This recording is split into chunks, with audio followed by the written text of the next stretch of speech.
عمر اور زید تراویح کی نماز کے بعد ایک کافی شاپ میں بیٹھے چائے پی رہے تھے۔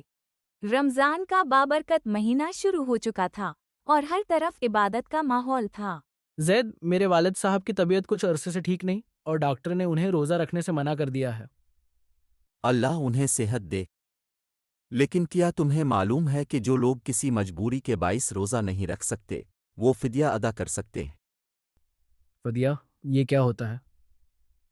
فدیہ ایک ایسا متبادل ہے جو ان لوگوں کے لیے ہے جو مستقل بیماری یا کسی اور شرعی مجبوری کے باعث روزہ نہیں رکھ سکتے۔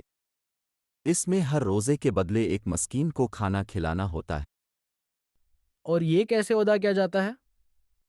تم کسی مستحق کو خود کھانا کھلا سکتے ہو یا کسی قابل بھروسہ فلاحی ادارے کے ذریعے فدیہ دے سکتے ہو جو اسے ضرورت مندوں تک پہنچا دے، جیسے شعور ویلفیئر فاؤنڈیشن۔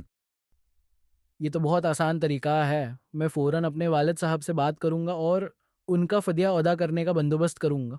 یہی اصل عبادت ہے کہ ہم دوسروں کے حق کا خیال رکھیں۔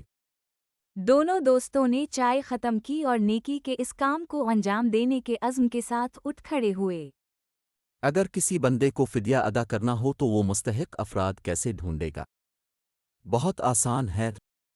شعور ویلفیئر فاؤنڈیشن کے زیر کفالت بہت سے ایسے ضرورت مند افراد ہیں جو 2 وقت کا کھانا بھی اپنی فیملی کو مہیا نہیں کر سکتے۔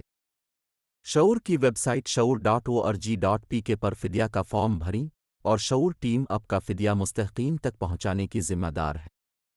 ویڈیو کی ڈسکرپشن میں فدیہ کا فارم موجود ہے۔